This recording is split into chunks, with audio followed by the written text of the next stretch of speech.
I am Nicoz Balboa and this is Balboa Park. I am a trans man, Italian, living in France, and I've been living here for more than 20 years. I have a teen daughter and I'm a mom. I'm a tattoo artist and I do graphic novels in Italy and in France. And in this podcast, I want to talk about the creative process as a way of self-knowledge.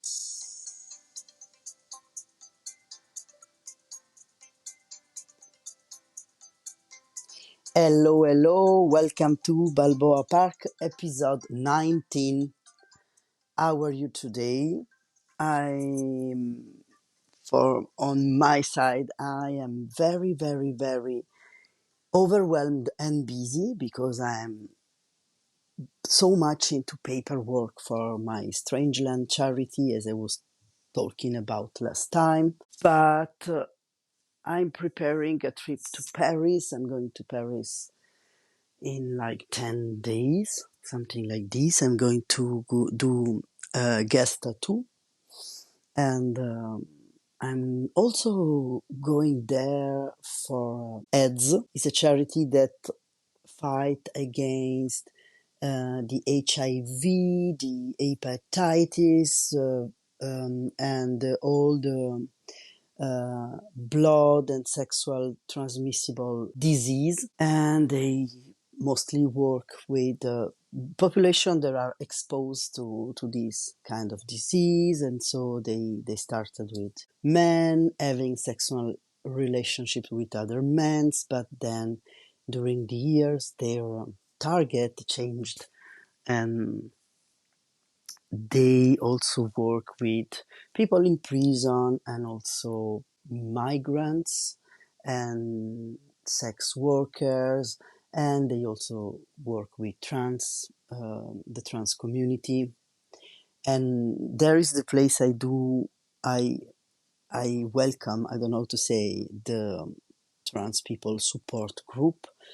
But I'm going to Paris to get a little bit more trained around um, the other aspect of this charity, so that I want to involve a little bit more into this charity. It's not at all art and drawing related, but especially in the moments and period of time in which I feel overwhelmed and I feel like low, and I feel then I don't feel very good, and I feel stressed, and taking this time of getting out of my brain and say to myself, okay, maybe I can spend the next, I don't know, hours try to do something else, something not for me. And it's very difficult because the more I'm overwhelmed and the more it's difficult to try to do things that feels good in some way, or at least doing things that distract me from the state of feeling pity for myself. For example, today I was like in silly and not so silly practical things, economical things, and I was like, I know that if I only step one foot outside of my house, or outside of my home, and I go to the gym, for example, I know for a fact that after a gym session I will feel better, I will feel good, but I couldn't manage to do this. I was in some kind of um, executive paralysis. You know, I have so many things to do that actually I can't choose one to start off. So I just stay frozen in the middle of all the things I know I have to do. Volunteering in this charity, or volunteering for the group, the thing is, even though sometimes I'm like, oh fuck, tonight is the support group, I wanted to stay in because Monday is my free day and I wanted just to stay in my pajamas and watch Netflix, or I don't know. But instead I have to go there because it's once a month on the Monday. Oh, it's already this time of the month. I have to go because it's I don't know. Maybe there are people that are always, oh yes, let's go, let's do this, and let's do other things. But for me, it's always very difficult to do a different things that I'm doing. Go to a different state. But once I go there, I spend these 2 hours in which I'm not in my brain and in which I'm at service. And I can't remember where I read this, but the fastest way of getting out of feeling pity for them ourselves or getting out of being overwhelmed is do one action to be at service for somebody else. And especially when you don't feel good, when you suffer with depression or anxiety or ADHD or I don't know. For me, for example, it's like I'm living in this state of I'm the one who need help. I feel anxious. I feel depressed and everything. But when I do something to be at service, it actually switch off my brain and make my mood change, and it feels very good. Anyway, I'm talking, but today, Monday, what day is today? Monday, February 26th, I couldn't manage to be a lot of service and not even going to the gym. I had a pretty productive morning, but then I have an appointment with my bank because I have a problem with my bank account. Anyway, problem I wouldn't not have, of course, if I was a rich, but I'm not. So I'm trying to make all things stays in their place. And so my partner went out for a workshop they give, and I was like in my bed and I said, okay, I should record the podcast. And then I started like scrolling for 1 hour on Instagram, and I use this app called Opal. I use the free version. I'm not paid to say this, but it's an app that switch off my social medias.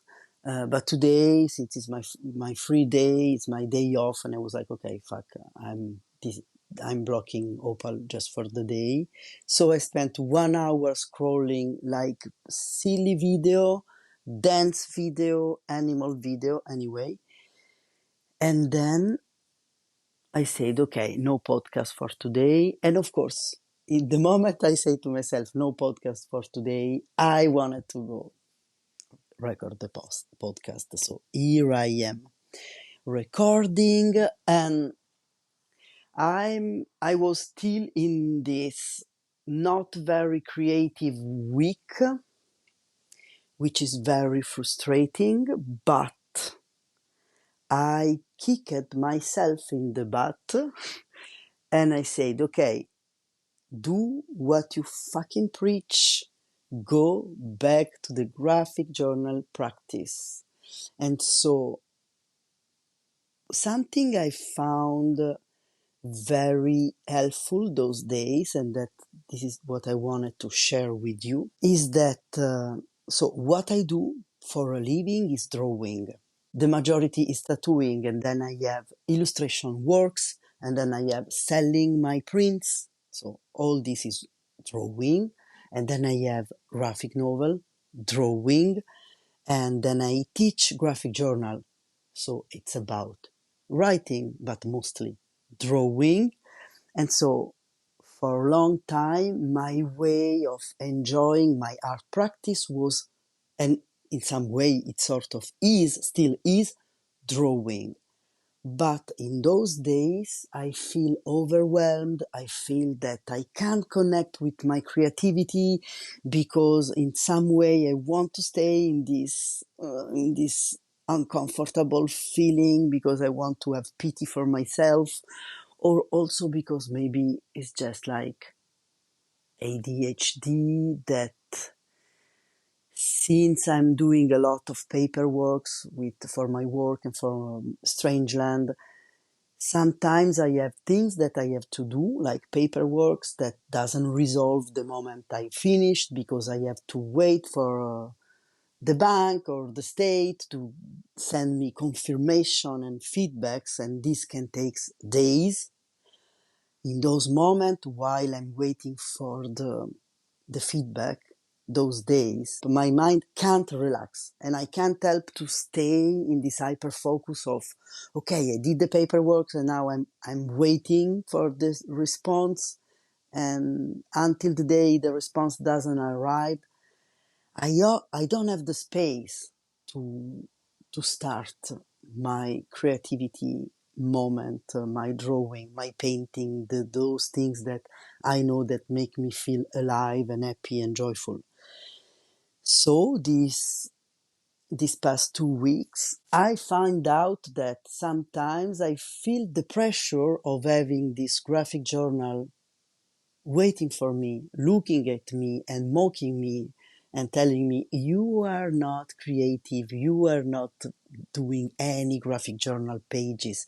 So maybe you are an imposter because you want to teach people how to have a graphic journal practice and you don't even have one those days. You can't even happen to practice what you tell people to do. And so I was like, oh my, oh my, oh my.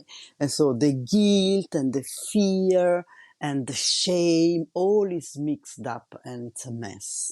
What doing those days? When you feel the pressure of like, I should be doing something, but I can't, what do you do?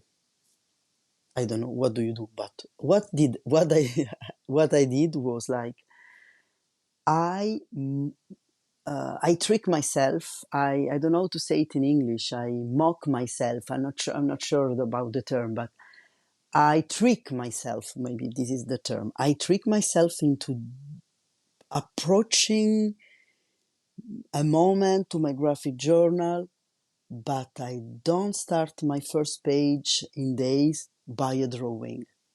What I do is I start with something that has nothing to do with what I usually do.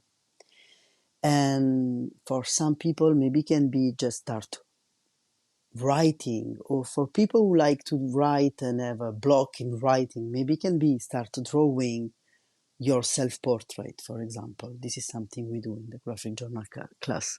But for me, the self-portrait is something I do, and so it's my brain recognized this practice as you want to trick me into feel good. I don't want to do this.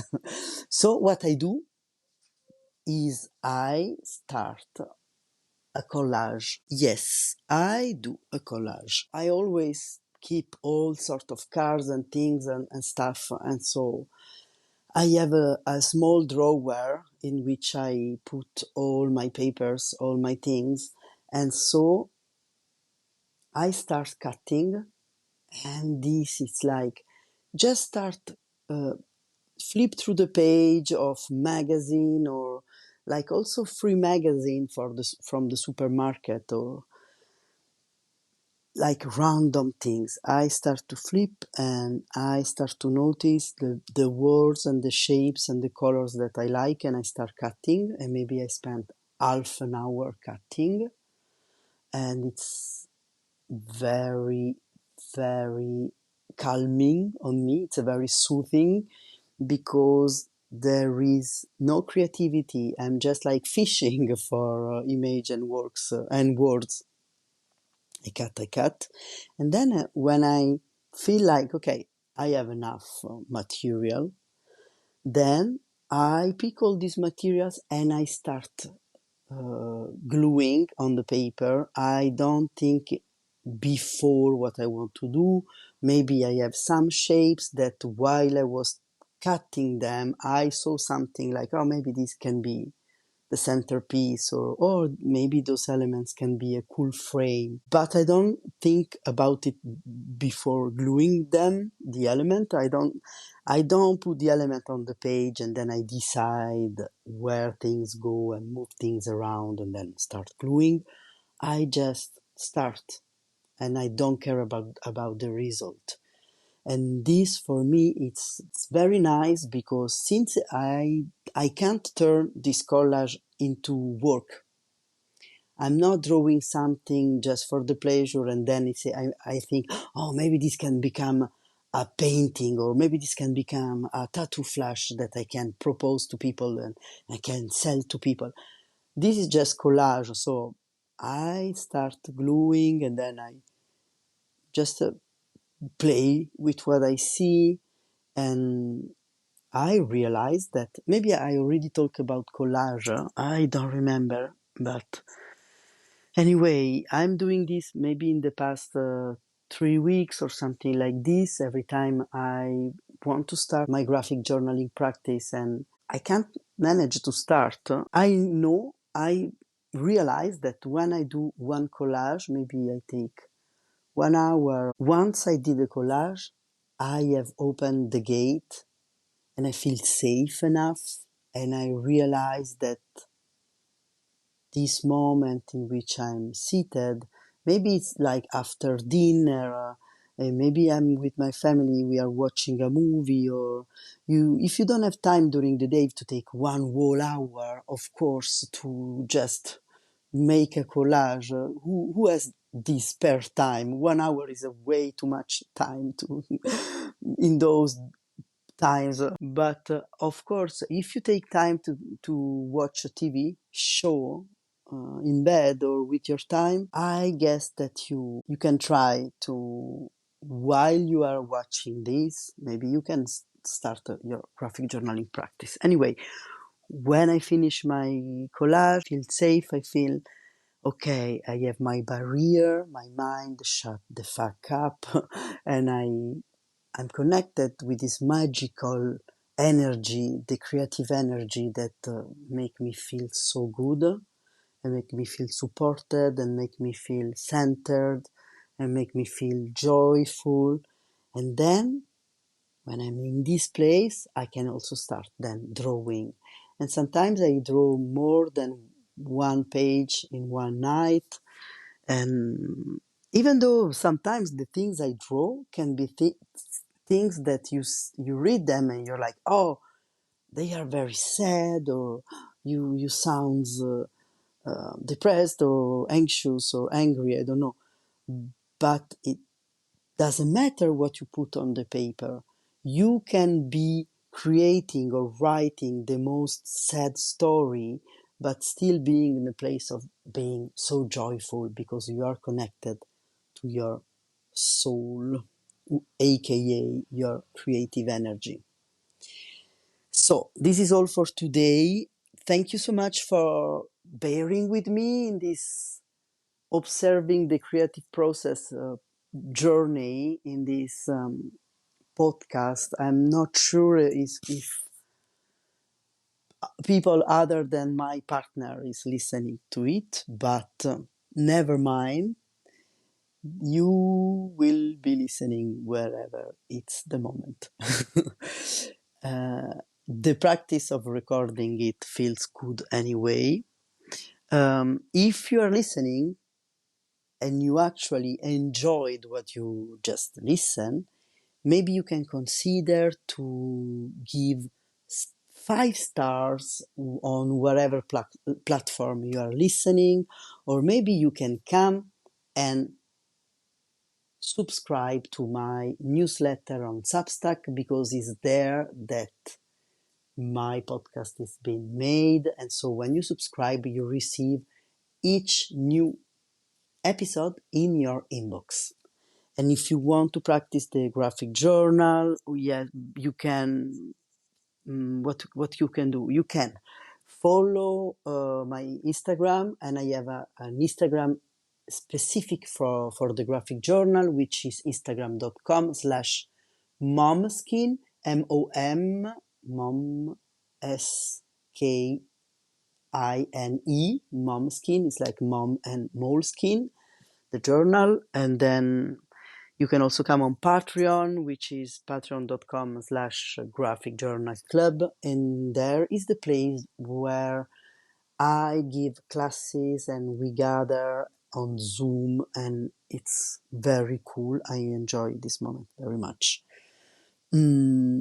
For all other infos, you can go on nikosbalboastudio.com, and there you have all you need, all the links to everywhere I'm talking about. Thank you so much. Love you. Bye bye.